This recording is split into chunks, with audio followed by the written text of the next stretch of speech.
Assalamualaikum warahmatullahi wabarakatuh. Bismillahirrahmanirrahim. Alhamdulillahilladzi hadana lihada wa ma kunna linahtadiya laula an hadanallah. Laqad ja'at rusulu rabbina bil haqq wa nudu antilkumul jannatu uristumuha bima kuntum ta'malun.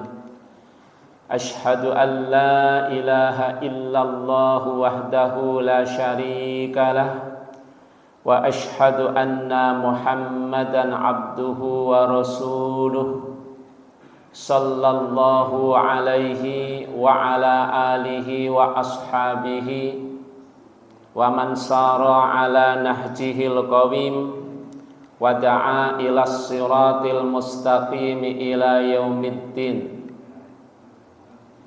Ya ayyuhalladzina amanu taqullaha haqqa tuqatih wa la tamutunna illa wa antum muslimun. Ya ayyuhan nasu ttaqu rabbakumul ladzi khalaqakum min nafsin wahidah wa khalaqa minha zawjaha wa bassa minhuma rijalan katsiran wa nisaa'a wattaqullaha alladzi tasaaluna bihi wal arham innallaha kana 'alaikum raqiba.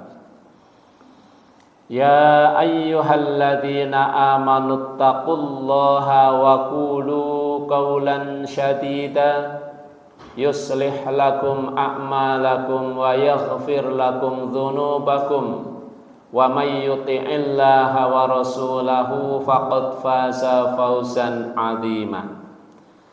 Allahumma 'allimna ma yanfa'una wanfa'na bima 'allamtana wa zidna ilman wa aranal haqqa haqqa warzuqna ittiba'ah wa aranal batila batila warzuqna ijtinabah.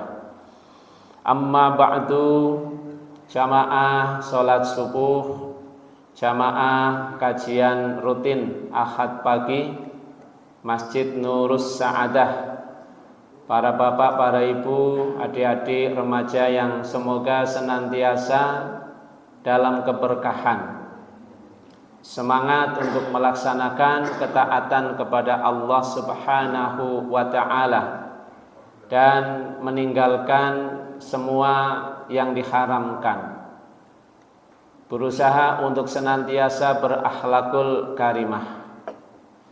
Semoga semua sehat, semua bahagia. Bersyukur kehadirat Allah Subhanahu wa ta'ala atas banyak nikmat yang Allah berikan kepada kita semua. Tentu kita tidak bisa menyebut dan menghitungnya. Yang kita rasakan saat ini adalah nikmat bisa hadir dalam sholat subuh berjamaah, bisa melaksanakan zikir, dan bisa mengikuti kajian pagi. Meskipun dalam durasi waktu yang tidak lama, insya Allah banyak manfaat yang akan Allah berikan kepada kita. Berkumpulnya panjenengan semua di sini pun sudah merupakan nikmat yang luar biasa. Tidak semua orang diberi kekuatan, diberi kesempatan. Meskipun jarak tempat dengan lokasi ini tidak jauh, namun kalau Allah tidak memberikan kekuatan, berat rasanya membuka mata, apalagi untuk melangkahkan kaki menghadiri sholat subuh berjamaah. Rasulullah pernah menyampaikan, riwayat bersumber dari Abu Hurairah radhiyallahu anhu, semoga Allah ridho kepadanya, wa ma ijtama'a qaumun fi baitin min buyutillah. Tidaklah sebuah kaum berkumpul di salah satu rumah di antara rumah-rumah Allah, di salah satu masjid di antara ribuan masjid, termasuk masjid yang insyaallah barokah ini. Yatluna kitab Allah, dibacakan kitab Allah, mengikuti sholat subuh berjamaah, di dalamnya dibacakan firman-firman Allah. Ada suratul Fatihah, ada surat yang lain. Meskipun tadi bacaannya tidak sebagus imam utama, tapi tetap sudah termasuk dibacakan ayat-ayat Allah. Wa yatadarasunahu bainahum, dan saling mengajari, saling memberi dan saling menerima ilmu di antara mereka.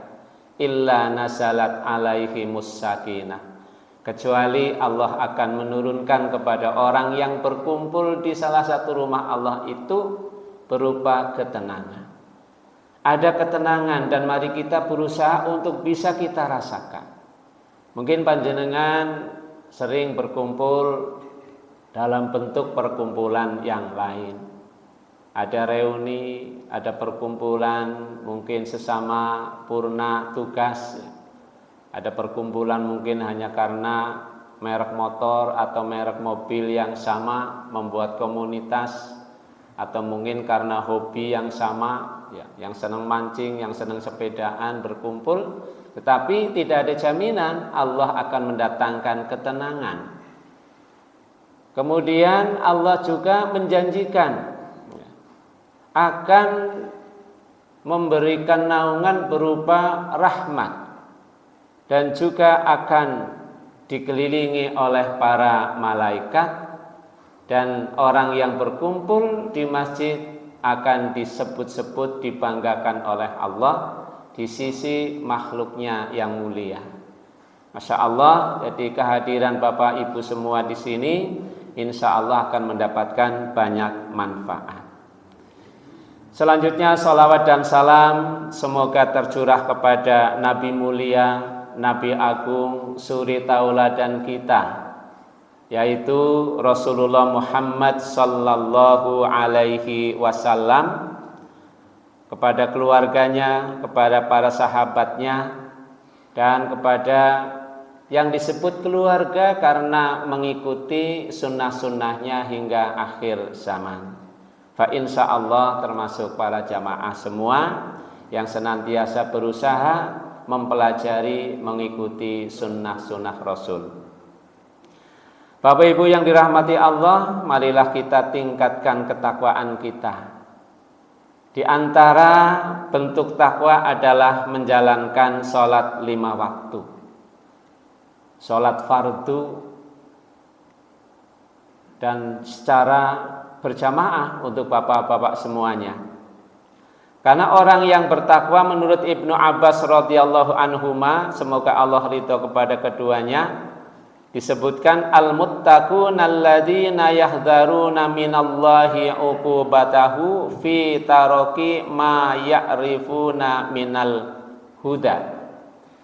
Orang yang bertakwa adalah orang yang menjaga diri dari siksa Allah karena meninggalkan petunjuk yang mereka sudah mengetahuinya.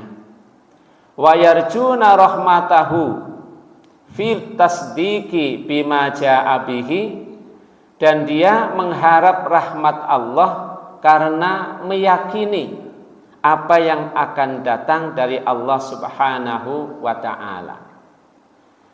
Nah, meninggalkan sholat, Bapak Ibu rahimakumullah, adalah termasuk meninggalkan petunjuk. Jadi meninggalkan sholat berarti meninggalkan takwa. Tidak takut akan akibat dari siksa Allah yang disebabkan karena meninggalkan petunjuk tersebut. Orang yang meninggalkan sholat fardu diancam dengan ancaman yang keras, sebagaimana yang disampaikan oleh sahabat yang bernama Buraidah radhiyallahu anhu. Rasulullah sallallahu alaihi wasallam pernah bersabda, dan Buraidah ini mendengar langsung Al-ahdul ladzi bainana wa bainahumus shalah faman tarakaha faqad kafara. Al-ahdu itu perjanjian, atau yang ada menyebutnya itu adalah batas. Jadi perjanjian antara kami dan mereka orang kafir, kata Rasulullah sallallahu alaihi wasallam, adalah salat. Jadi perjanjian antara kami dan orang-orang kafir adalah salat.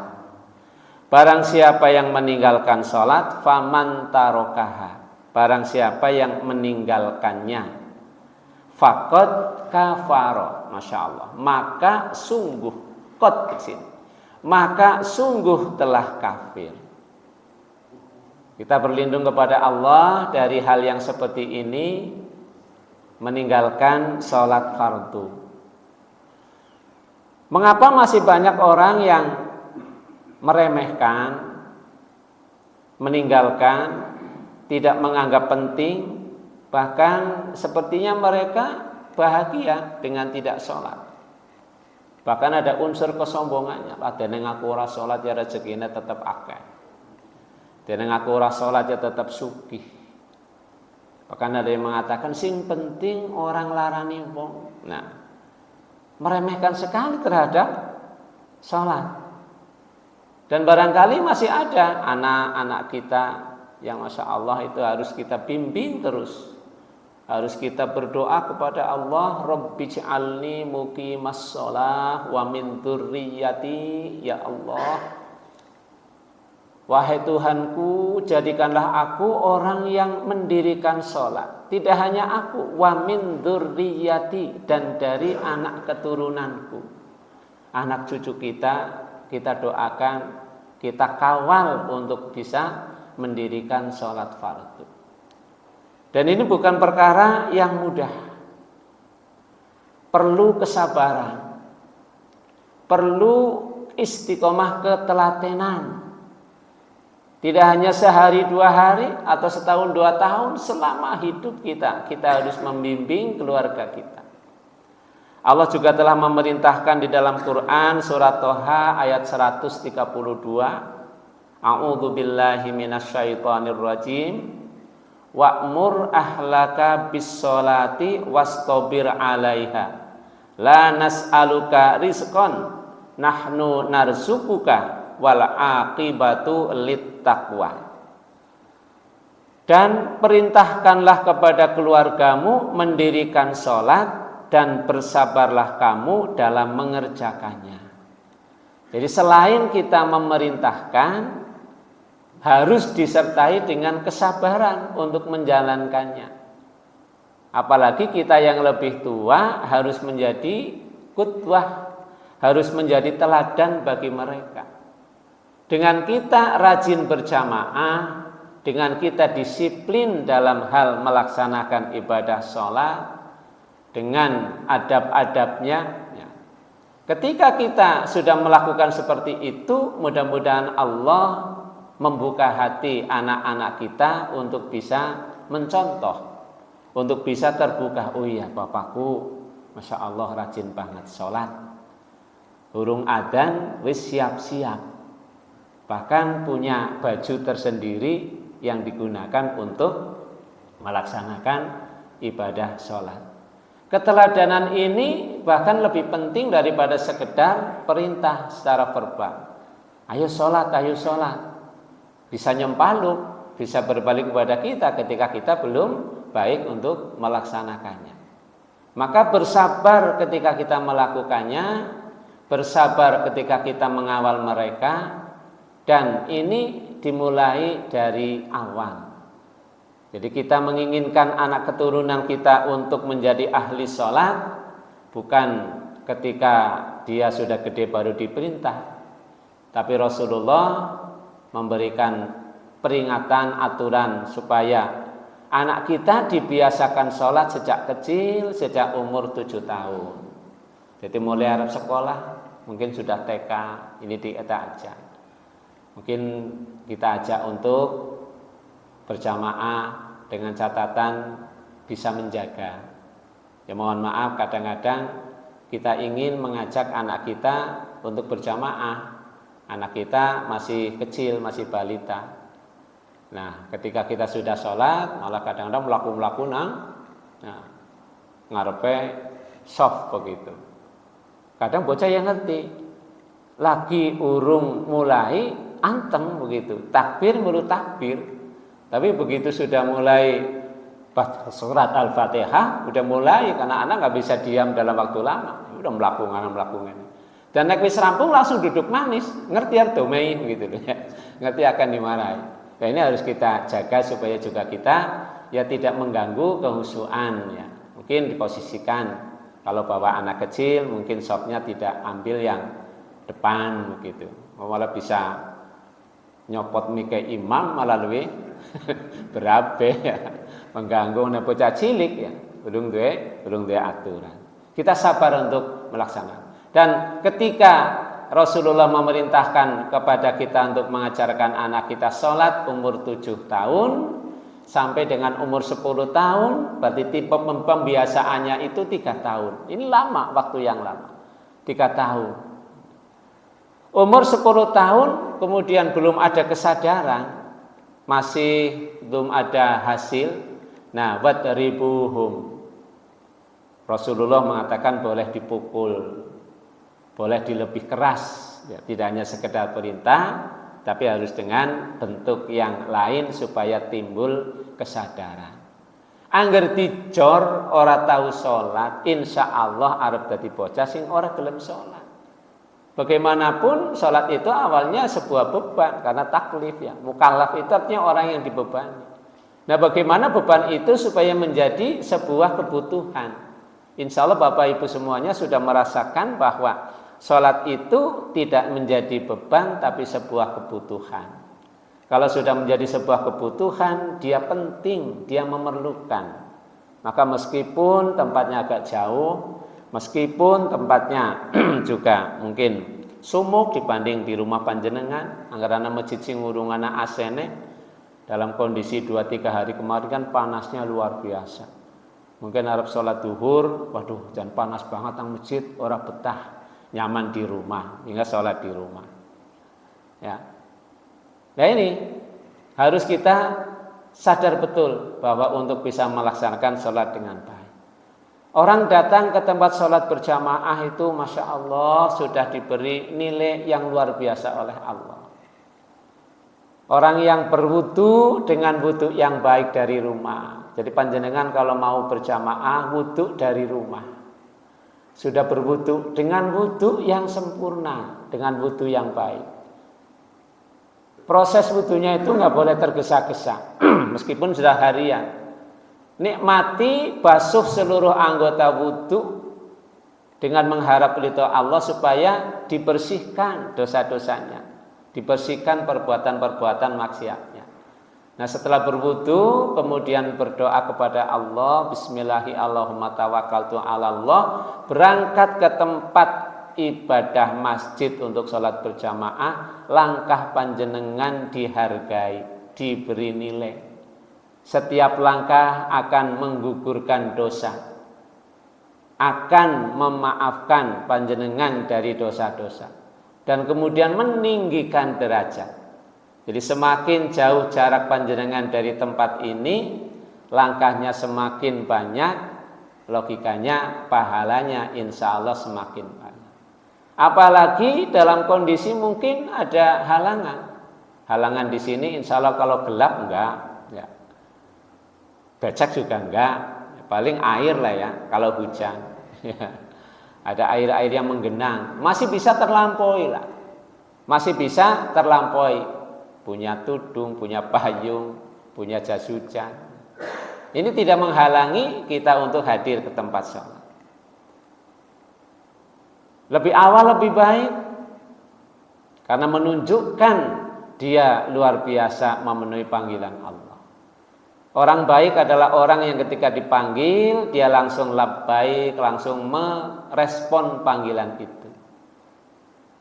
Jadi langsung mempersiapkan diri. Syukur bisa hadir di majelis jamaah sebelum azan dikumandangkan. Bisa sholat tahiyatul masjid, kemudian bisa mengikuti, menirukan azan, kemudian ikut berdoa setelah azan, ini pahalanya luar biasa. Setelah azan selesai ada waktu yang mustajabah, panjenengan bisa sholat 2 rakaat atau sholat qobliyah. Panjenengan juga memiliki waktu untuk berdoa. Waktu yang mulia untuk berdoa, waktu yang mustajabah, sampai dengan dikumandangkan iqamah. Masya Allah, ini hanya bisa didapatkan oleh orang yang bisa hadir lebih awal. Langgar tindake teng masjid niku wis qomat, ya berarti kehilangan kesempatan baik tersebut. Padahal nang omah ya ora lagi ngapa-ngapa. Kan eman-eman waktunya. Apalagi yang nun sewu sudah tidak kerja, anggota pensiunan begitu ya. Ini kan lebih banyak waktu. Ya hidupnya tinggal menunggu waktu dari sholat yang satu ke sholat yang lain.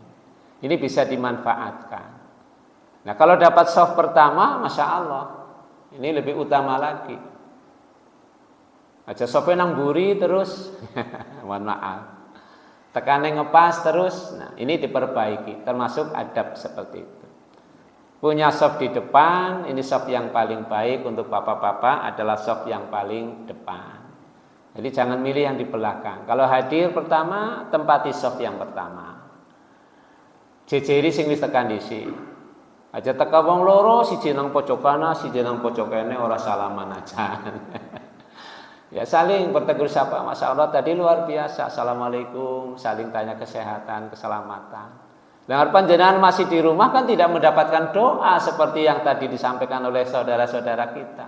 Didoakan moga-moga selalu sehat, Masya Allah.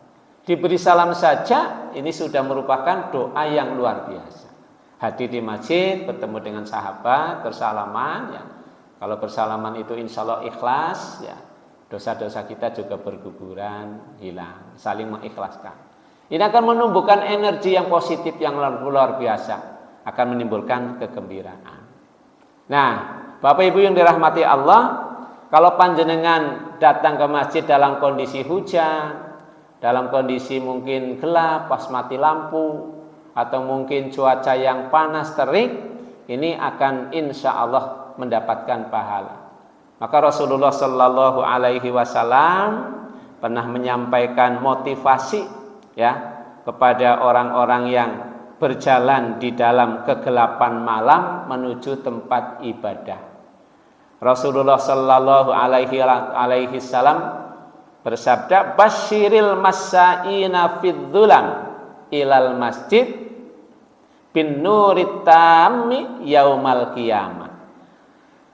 Beritahukan kabar gembira, informasi kabar gembira. Ini kan motivasi. Beritahukan kabar gembira kepada orang-orang yang berjalan kaki masyaina fidzulam pada kegelapan malam.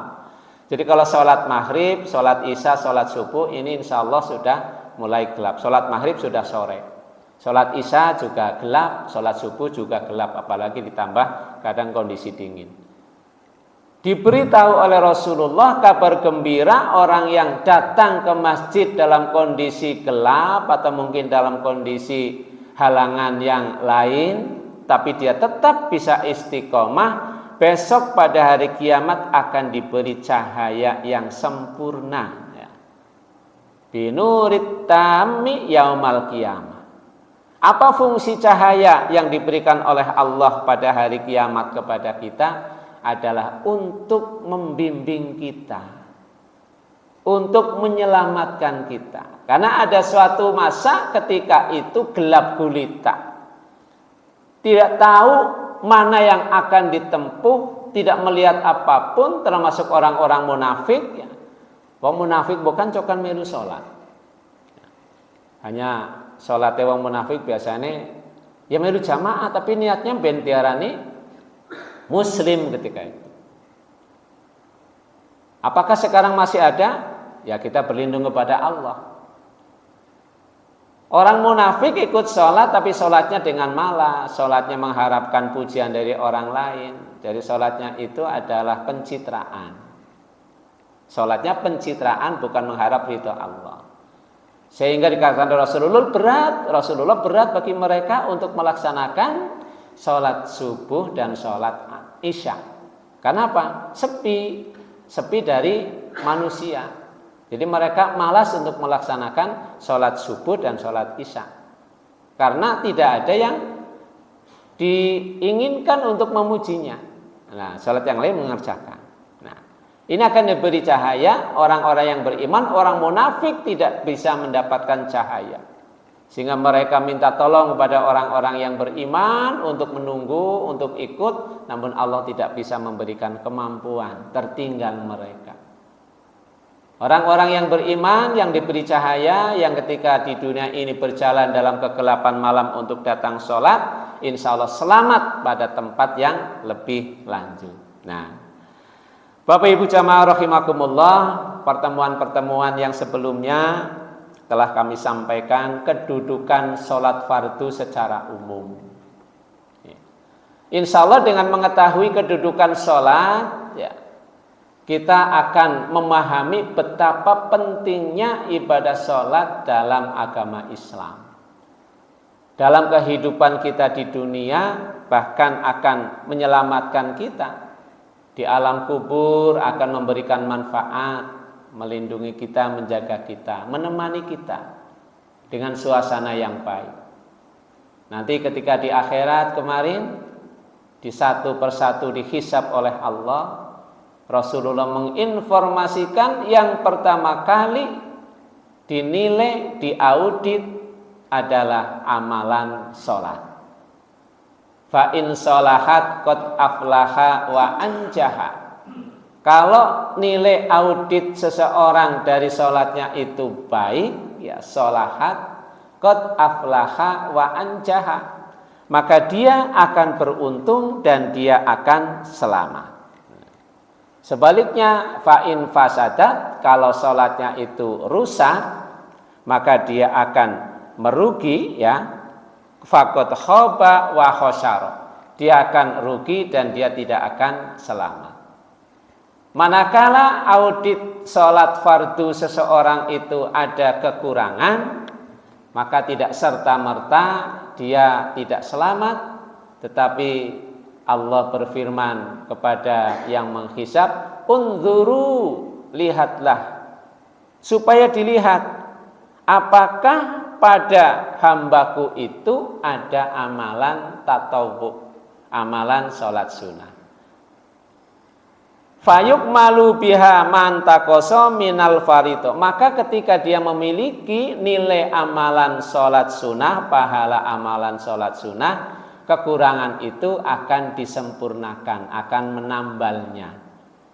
Jadi panjenengan melakukan sholat sunnah tidak sia-sia, manfaatnya luar biasa. Coba kalau tidak punya amal sholat tatawu, kemudian nilai sholat fardu kita kurang, nggak ada yang bisa menambal, nggak ada yang bisa menolong. Nah, ditolonglah dengan amalan yang sunnah, kemudian loloslah dia, selamatlah dia. Dan Rasulullah ngendika amalan yang lain juga dihisab seperti itu. Artinya yang wajib dulu, baru kemudian yang sunnah untuk menyempurnakan. Maka jangan sepelekan sholat sunnah. Mari kita, ya awalnya dipaksa lagi, memaksa diri kita. Maksa wae dhewe iki ora apa-apa. Dipaksa diri kita untuk bisa melakukan ya minimal sholat rawatib. Ya tadi ada 2 rakaat sebelum sholat subuh ya. Lah wingi aku ketinggalan kok ora oleh dunya seisine. Hari berikutnya datang lebih awal. Bahkan masjid belum dibuka sudah datang Mbak ya. Karena nyarutang yang kemarin tidak mendapatkan 2 rakaat sebelum sholat subuh. Nah, ini bernilai sekali. Nah, ini salah satu kedudukan sholat. Jadi yang pertama kali dihisab. Nah, ini menentukan sekali untuk amal-amal yang lain. Nah, ketika yang pertama kali dihisab kemudian nilainya baik, disebutkan qad aflaha wa anjaha. Perjalanan berikutnya insya Allah akan memenuhi keberuntungan dan kemenangan. Yang selanjutnya Bapak Ibu rahimakumullah, kedudukan sholat fardu subuh, zuhur, asar, maghrib, isya. Agar dinagia kan membeli siji subuh. Alhamdulillah sudah berjamaah. Masya Allah, nikmat sekali. Kita niat, kita tunggu nanti jam 12 kurang 10 ya, untuk hadir di sholat zuhur berjamaah. Kita jadwalkan, kita programkan ya. Jadi ada dadakan tapi sudah diprogramkan. Mudah-mudahan terus ya sholat subuh berjamaah kita bisa diikuti dengan sholat fardu berikutnya juga secara berjamaah. Konsisten istiqomah. Nah, yang berikutnya Bapak Ibu, tidak menunaikan sholat fardu dalam hal ini merupakan salah satu penyebab seseorang dimasukkan ke dalam neraka. Tidak menunaikan sholat. Tidak menunaikan sholat itu kan pira. Ya jangan meninggalkan sekalipun. Kalau meninggalkan sekali sudah termasuk meninggalkan sholat, tidak menunaikan sholat. Dulu kan disebutkan bahwa sholat itu diperintahkan untuk insya Allah semua bisa melakukan. Maka dari segi perintah untuk melaksanakannya, ya tidak bisa ditinggalkan. Kalau puasa boleh ditinggalkan asal ada alasan. Panjenengan sakit tidak puasa tidak apa-apa. Tapi tetap harus sholat. Tetap harus sholat. Panjenengan safar, bepergian, tidak puasa, dibenarkan. Dibenarkan, karena safarnya sangat berat, jauh, panas. Tapi tidak boleh meninggalkan sholat. Yang ada cuman bisa digabung kalau kesulitan. Namanya dijamak. Atau bisa diringkas. Kalau waktunya tergesa-gesa terbatas. Dikosor. Yang 4 rakaat menjadi 2 rakaat. Jadi bisa digabung, kemudian bisa diringkas, tapi tidak ditinggalkan. Kalau puasa bisa ditinggalkan. Nah, zakat juga tidak semua orang diwajibkan, hanya yang memiliki harta dan sudah sampai nisab dan haul. Haji juga tidak semua orang diwajibkan, hanya man istata'a ilaihi sabila. Hanya untuk orang yang memiliki istita'ah keamanan, istita'ah kesehatan, istita'ah finansial dan keluarga yang ditinggal. Ini harus aman semuanya. Punya duit, sehat, tapi kondisi tidak aman. Tahun 2020-2021 tidak ada pemberangkatan jamaah haji karena tidak aman secara kesehatan. Bisa saja nanti suatu ketika haji itu juga tidak diberangkatkan lagi karena kondisi tidak aman. Bisa karena konflik, bisa karena bencana alam, dan lain sebagainya. Jadi tidak wajib untuk semua orang. Bahkan hanya sekali wajibnya. Anggar sholat sehari itu 5 kali. Dan tidak boleh ditinggalkan sampai titik terakhir dia tidak mampu. Begitu. Kalau sudah berbaring dibimbing untuk sholat, jangan ditinggalkan. Nah ini. Nah, ancamannya adalah orang yang meninggalkan sholat adalah salah satu penyebab seseorang dimasukkan ke dalam neraka. Insya Allah yang hadir di sini nggak ada yang mau dimasukkan ke dalam api neraka. Walaupun hanya sebentar, walaupun hanya sesaat, maka jangan pernah meninggalkan sholat. Informasinya jelas sekali. Allah telah berfirman di dalam surat Al-Muddatsir, ini surat urutan yang ke-74, ayatnya adalah 42 sampai 46. A'udzu billahi minasyaitonir rajim. Ma salakakum fi syaqar? Qalu lam naku minal musallin. Wa lam naku nut'imul miskin wa kunna nakhudu ma'al khaidin wa kunna nukadzibu biyaumiddin. Masalakakum fi syaqar. Allah bertanya dalam hal ini, ditanyakan kepada mereka, apa yang memasukkan kamu ke dalam neraka syaqar? Neraka syaqar itu neraka yang panasnya luar biasa. Semua neraka itu panas. Tapi nama syaqar ini menunjukkan panasnya yang luar biasa. Jangan dibayangkan seperti panasnya yang ada di dunia ini. Wong wingi 3 dina bae ora udan, panasnya luar biasa. Panas begitu. Tanaman sampai layu kalau tidak diiupna begitu, kembangnya pada layu. Panas yang ada di neraka tidak bisa disamakan dibandingkan dengan panas yang ada di dunia ini.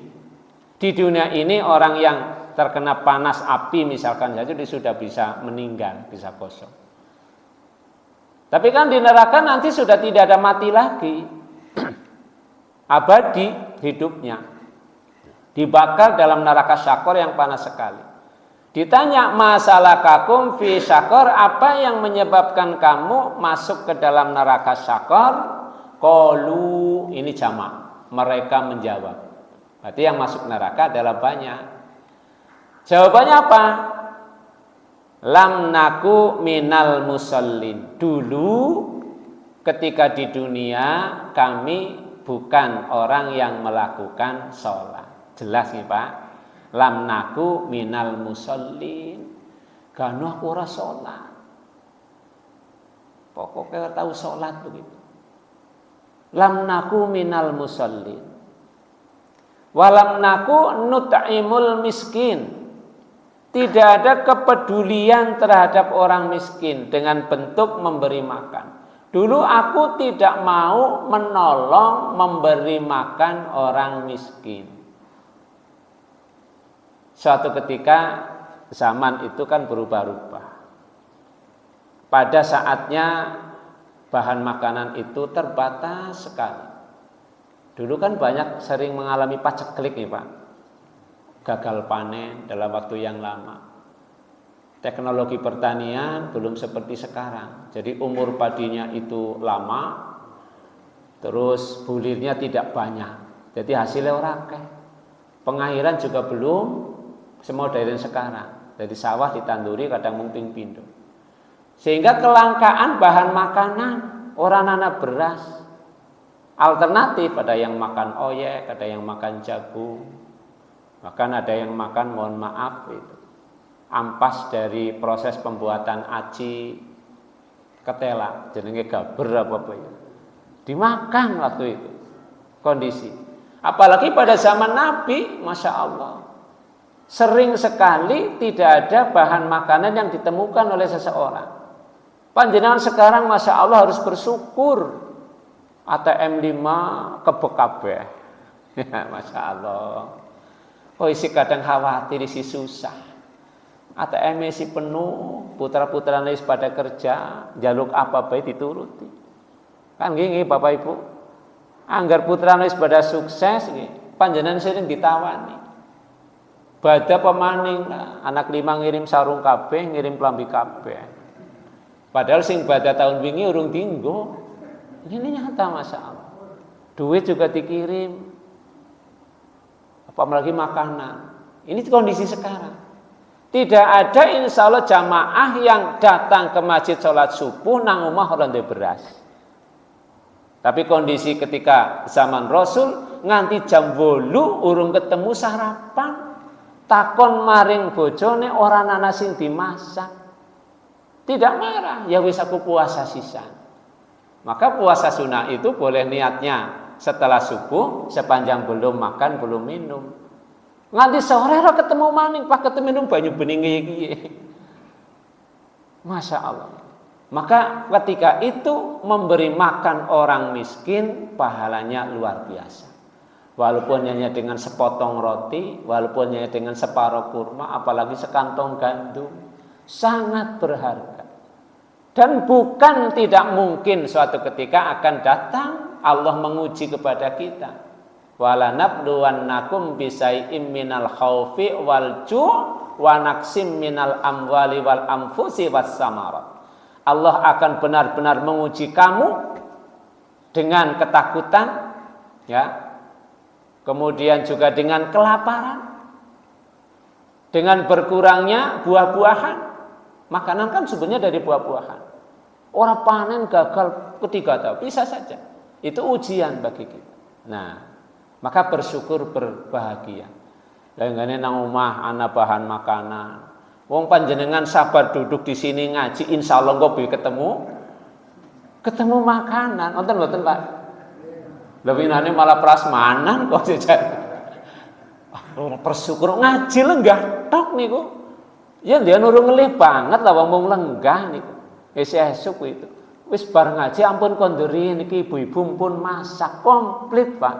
Gratis mani. Kurang apa uli bersyukur, Masya Allah. Ini. Nah, ini tidak menunaikan sholat termasuk penyebab masuk neraka syakor, tidak mau peduli kepada orang-orang miskin. Asik sadanan orang melarat banget bukan berarti tertutup untuk saling memberi. Ya. Berhadiah, saling memberikan hadiah itu diperintahkan supaya timbul rasa saling mencintai antara tetangga, saudara. Lain gane tanggane ngerti sering dinas luar kok ora tuh merebel jajane babar blas. Seumpama lah. Wong jere lagi tugas nang Bandung pira 5 dina, Bali orang enggak apa peyem macam. Orang enggak apa dodol aja. Gua nu bendina udah tugasnya bendina. Lalu biasa iki. Ya sesekali memberi hadiah berupa oleh-oleh kepada saudara, tetangga. Ini akan menumbuhkan rasa saling mencintai. Nah, saling mencintai. Ono siki soranan wong miskin. Masya Allah, wong siki kan sing di desa tapi kalau di sini nggak tahu. Ada pembagian makan bergizi gratis untuk ibu-ibu hamil, untuk ibu-ibu atau orang tua lansia. Jadi sibuk itu kadar desa. Jam loro bagi. Termasuk putra-putri panjenengan yang masih sekolah. Lah insya Allah sudah mendapatkan. Malah sekarang kecenderungannya tidak menghargai makanan, Masya Allah. Karena kehdian gitu. Nah kalau nanti sudah tidak menghargai makanan, bisa saja Allah menguji kita dengan kelangkaan makanan. Sisa MBG Bapak Ibu makan bersama gratis itu, ya Allah bocah siki mbok ora gumun makanan. Ora gumun ayam goreng. Beda dengan anak-anak kita semua dulu ya. Ora bendina makan daging begitu. Jadi anggar bapak buyungnya nyembelih ayam rasanya seneng banget, anu ora ketemu, tidak mesti sebulan sekali. Biasanya anggar meriang ya disembelihna ayam. Jadi anggar dewek ora sehat makan ayam sing sehat. Utawa dewek sehat ayamnya meriang disembelih. Kenapa sih? Ayamnya ngantuk. Banget beruntung bapak ibu panjenengan enggak jadi ayam loh. Ayam nembe ngantuk wis disembelih niku. Nang kene ngaji ngantuk awit awal tekan akhir, mengko dikon sarapan gitu. Mengko kon sarapan niku, ora disembelih ora. Suruh makan, suruh medang misalnya. Iya. Dulu ketika kita masih anak-anak tidak seperti sekarang. Siki panjenengan beli ayam misalkan 1 gluntung begitu, dimasak disanding nganti seboye. Nggih mboten. Kalau dulu kan diumpet nang biyunge, diwehi siji nggo sarapan, sewisi nggo makan siang, nggo sore. Jadi enak banget. Hanya sepotong, lebih kecil, personel landep banget, jadi ngerasang bisa lembut. Iya. Nah sekarang anak-anak kita itu begitu melihat ayam bisa segeluntung, panjenengan teng jago Jawa, ini kan berarti segeluntung itu. Gede lah pokoknya, nganti orang enak begitu loh, nganti orang. Sampai pada titik tidak nikmat.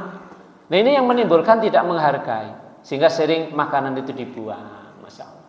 Sega, nasi itu isi separuh dibuang. Nah, ini kondisi sekarang. Nah, kemudian yang berikutnya, apa yang menyebabkan masuk neraka sakor dan kami tidak pula, kami adalah membicarakan yang batil bersama orang-orang yang membicarakan. Ini, kami membicarakan hal yang batil bersama orang-orang yang membicarakannya. Dan sekarang membicarakan yang batil itu tidak harus bertemu langsung. Kesempatannya lebih terbuka. Ada medsos. Bahkan di medsos itu kebatilannya lebih keras lagi. Sebab orang berhadapan-hadapan. Ngomong sekarepe udele dewek, komentar sekarepe udele dewek. Bahkan menyerang agama, menyerang Rasulullah, menghina Allah. Ini Masya Allah. Nah, ketika kita berbaur dengan yang seperti itu, ya berarti kita ikut berbicara, membicarakan yang batil dengan orang-orang yang membicarakannya. Kalau tidak penting, nggak usahlah ikut share, ikut komen, ikut apa. Ya. Karena jari telunjuk kita ini juga nanti akan dimintai pertanggungjawaban. Memposting sebuah reaksi, baik itu katakanlah WA maupun Instagram, ya sama dengan berbicara. Wong menulis mau beda orang ngomong dalam bentuk tulisan. Ini juga nanti akan banyak menggelincirkan orang masuk ke dalam neraka syaqaq. Masya Allah. Nah, poin kita adalah yang pertama, jadi kita tidak boleh meninggalkan sholat fardu dalam kondisi apapun. Karena jelas sekali disebutkan di dalam Al-Quran, orang yang masuk ke dalam neraka syaqaq salah satunya adalah karena tidak melaksanakan sholat. Jika pernah kita meninggalkan sholat, Bapak Ibu, mungkin dulu ketika kita masih muda atau mungkin belum tumbuh hidayah, belum tumbuh kesadaran, ya kita kan punya masa silam. Tidak semua masa silam itu dari kecil terus taat, terus tidak. Tapi kondisi sekarang taat lebih baik daripada tidak taat dulu pernah taat gitu. Maka kita harus istighfar. Mohon ampun kepada Allah. Hanya itu yang bisa kita lakukan. Tidak harus membayar, tidak kena denda, tapi istighfar kepada Allah. Ya Allah, dulu waktu saya sibuk, saya sering meninggalkan sholat. Ya jadi sesibuk apapun ya masih bisa ya. Aturan kerja kalau di Indonesia insya Allah ya tidak ada yang melarang karyawannya untuk melakukan sholat. Meskipun mall, panjenengan besok karyawan mall Rita B ada kesempatan untuk sholat Jumat, diberi kesempatan. Nah, sing jaga siapa? Ya mungkin karyawan putrinya. Dan agar pengunjung mall itu sebagian besar adalah muslim, tentu ketika pelaksanaan sholat Jumat, mall itu tidak sepadat ketika di luar waktu sholat, sehingga karyawannya bisa sholat. Nah, ketika panjenengan dalam kondisi bekerja sudah diberi kesempatan untuk melakukan ibadah sholat, tapi yang bersangkutan malas untuk melakukannya, bukan salah dari kondisinya, tapi dari pribadinya. Beristighfar kepada Allah, mohon ampun kepada Allah, kemudian tingkatkan kualitas ibadah sholat kita. Demikian Bapak Ibu, mohon maaf atas segala kekurangannya. Rabbij'alna muqimas shalah wa min dzurriyyatina. Ya Allah, wahai Tuhan kami, jadikanlah kami orang-orang yang selalu menunaikan ibadah sholat, demikian anak keturunan kami. Mudah-mudahan kita selalu diberi kesempatan, kekuatan. Mohon maaf atas segala tutur kata yang kurang berkenan. Subhanakallahumma wa bihamdika asyhadu an la ilaha illa anta astaghfiruka wa atubu ilaik. Wal afu minkum. Assalamualaikum warahmatullahi wabarakatuh.